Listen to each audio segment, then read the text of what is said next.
এক ফোঁটা লেবুর রস যেমন 1000 লিটার দুধকে নষ্ট করে দিতে পারে, ঠিক তেমনি মানুষের অহংকার তার হাজারো ভালো গুণকে নষ্ট করে দেয়।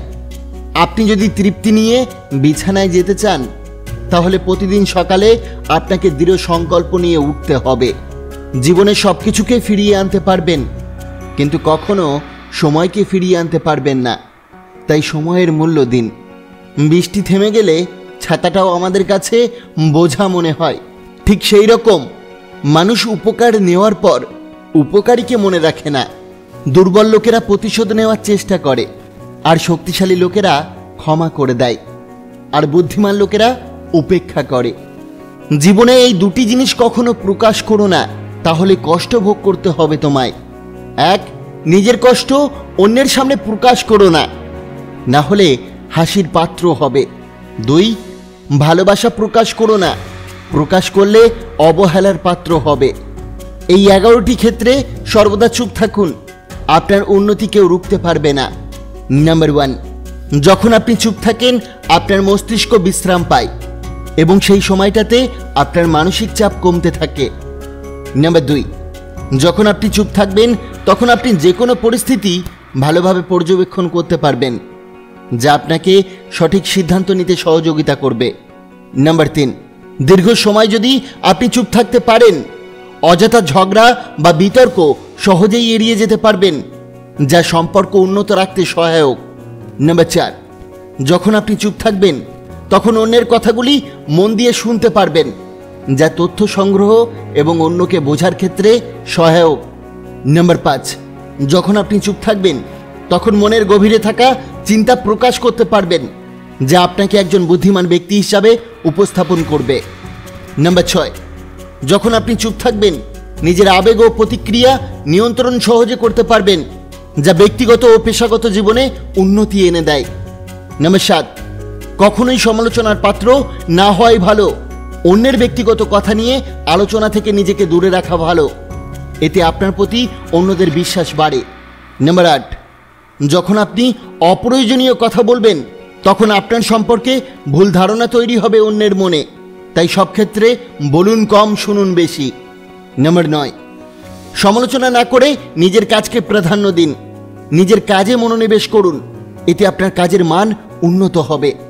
নাম্বার 10, যখন আপনি চুপ থাকবেন তখন কোনো মতেই বিতর্কের মধ্যে জড়িয়ে পড়ার সম্ভাবনা থাকবে না, যাতে আপনার মানসিক শান্তি বজায় থাকবে এবং পরিস্থিতি খারাপ হওয়ার সম্ভাবনা কমবে। নাম্বার 11, নেতিবাচক পরিস্থিতিতে চুপ থেকে পরিস্থিতি পর্যবেক্ষণ করা এবং তারপর সিদ্ধান্ত নেওয়া ভালো, যা আপনাকে সঠিক পথ পেতে সাহায্য করবে। সফলতা পাওয়ার কোনো গোপন রহস্য নেই, এটি প্রস্তুতি, আপনার কঠোর পরিশ্রম এবং ব্যর্থতা থেকে শেখার ফলাফল। সকালে উঠে প্রথম চিন্তা সেটাই করা উচিত যেটা আপনি অর্জন করতে চান। মনে রাখবেন, আপনার প্রতিটি সংকল্পই আপনার ভাগ্য নির্ধারণ করে। সফলতা কখনো আপনাকে খুঁজে বের করবে না, আপনাকেই বের হতে হবে এবং সফলতাকে খুঁজে বার করতে হবে। সবাইকে অপমানের জবাব চড় মেরে দেওয়া যায় না, মাঝে মাঝে যোগ্য জবাব কাজের মাধ্যমেও দিতে হয়। আচার্য চাণক্যের মতে, আপনার হৃদয়ে অন্যের প্রতি ভালোবাসা এবং শ্রদ্ধা থাকা একটি সুখী জীবনের লক্ষণ।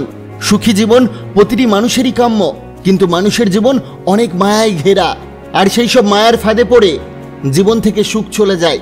কখনো দুঃখের সম্মুখীন হতে হয়, আবার কখনো সুখ ফিরে আসে, কিন্তু সেটি ক্ষণস্থায়ী হয়। আচার্য চাণক্যের মতে সুখী জীবনের জন্য 3টি জিনিস খুবই গুরুত্বপূর্ণ। প্রথমটি সন্তুষ্টি, দ্বিতীয়টি স্বাস্থ্য এবং তৃতীয়টি বিশ্বাস। নাম্বার 1, সন্তুষ্টির অপর নাম সুখ। যে ব্যক্তি সব অবস্থায় সন্তুষ্ট থাকে সে কখনো দুঃখী হতে পারে না, সমস্যা আসতেই থাকে, এবং যারা ইতিবাচক চিন্তাভাবনা নিয়ে সমস্যার সম্মুখীন হন তারা অবশ্যই সাফল্য পান। এটি সুখী জীবনের প্রথম সূত্র। দ্বিতীয়, সুস্বাস্থ্য মানুষের জীবনের মূলধন। প্রতিদিনের ব্যায়াম, সুষম খাদ্য, সুস্থ ও সুখী জীবনের রহস্য। চাণক্যের মতে, যে ব্যক্তি সুস্থ নন তিনি জীবনে কখনো সাফল্য অর্জন করতে পারেন না।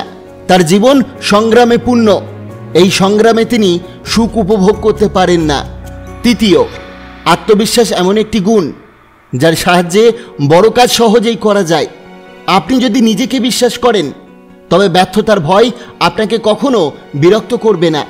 একজন মানুষ যদি সমস্যা শেষ হওয়ার জন্য অপেক্ষা করতে থাকেন, তবে তার জীবন স্থির জলের মতো হয়ে যাবে, যা পচে যেতে বেশি সময় লাগবে না।